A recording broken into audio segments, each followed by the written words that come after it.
આજે આપણે બનાવવાનું છે સાંભર અને રાઈસ.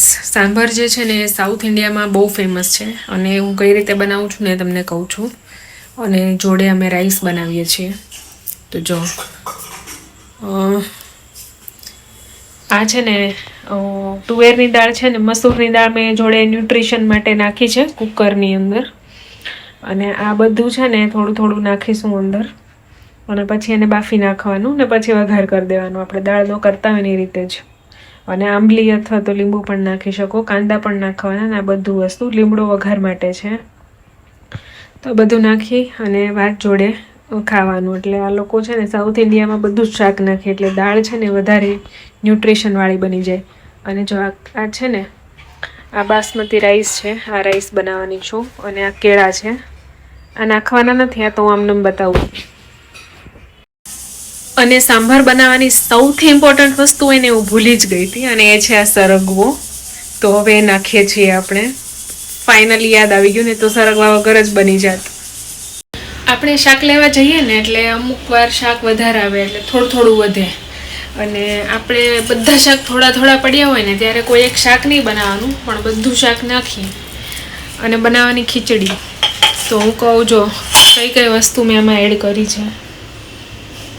ડુંગળી છે, બટેટા છે, બટેટું એક જ હતું, ગાજર પણ એટલું જ હતું, ટમેટા એટલા જ છે, રીંગણું એક જ છે, મરચાં એટલા જ છે અને લીમડો. આની એક જ વસ્તુ બની શકે, એ છે વઘારેલી ખીચડી અથવા તો પુલાવ, રાઈસ, તમે જે બનાવતા હોઈએ. તો આમાં એવું છે કે શાકનો યુઝ પણ થઈ જાય અને વેસ્ટ પણ ના કરવું પડે અને મસ્ત ખીચડી બને. તો આજે આપણે એ જ બનાવવાની છે. ખીચડી બનાવવા માટે જેટલી વસ્તુ મેં લીધી હતી એ બધી કપાઈ ગઈ છે મસ્ત. જો બતાવું છું. આદું પણ નાખ્યું છે મેં આમાં, બિકોઝ અદરકથી બહુ મસ્ત ટેસ્ટ આવે છે. અને ડુંગળી જોડે ખાવા માટે છે, રીંગણ પણ કાપવાનું બાકી છે, પાણી નાખીને કાપીશ. અને લીમડો છે. તો એટલી બધી વસ્તુ છે. અને મેં એવું સાંભળ્યું છે કે બધા પોતપોતાની રીતે અલગ અલગ રેસીપી બનાવતા હોય છે. તો તમે કઈ રીતે બનાવો છો ને એ કમેન્ટ કરજો. બિકોઝ હું જો આવી રીતે બધા શાકભાજીને આવી રીતે કાપી, હવે એને વઘારી, એમાં ખીચડી ઉમેરી, પાણી નાખીને કુકર બંધ કરી દેવાનું.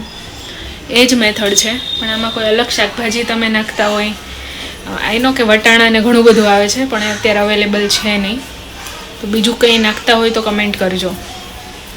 અને આમળાની સિઝન હતી ને ત્યારે મેં આમળા સ્ટોર કર્યા હતા. મને એમ હતું કે આમળાની સિઝન છે ત્યારે તો આમળા ખાઈએ જ છીએ, પણ આપણે સ્ટોર કરી લઈએ તો આખું વરસ ખવાય. તો જો મેં આ રીતના કટકા હોય ને એવા કટકા કરી અને ફ્રીજમાં સ્ટોર કર્યા હતા. અને ફ્રીજમાં તો જામી ગયા હતા એટલે અત્યારે પાણીમાં નાખ્યા છે અને હું ખાઉં છું. પણ આપણે જે ઓરિજિનલ આમળા ખાઈએ ને એવા ના લાગે, થોડા પોચા થઈ જાય. અને ખબર નહીં, મેં તો ફ્રીઝરમાં જ મૂક્યા હતા કટકા કરીને, પણ બરફની જેમ જામી ગયા. હવે એને ખાવા હોય તો પાણીમાં નાખવા પડે. પાણીમાં નાખીને પછી ખાવ એટલે પાણી ખાટું થઈ જાય અને આમળા થોડા મોડા લાગે ને પોચા લાગે. તો મને નથી લાગતું કે આમળા સ્ટોર કરવાનો એક સારો તરીકો છે. પણ જો આમળા તમે કઈ રીતે સ્ટોર કરો છો બહુ સારી રીતે, એવી કોઈને ખબર હોય ને તો કમેન્ટ કરજો.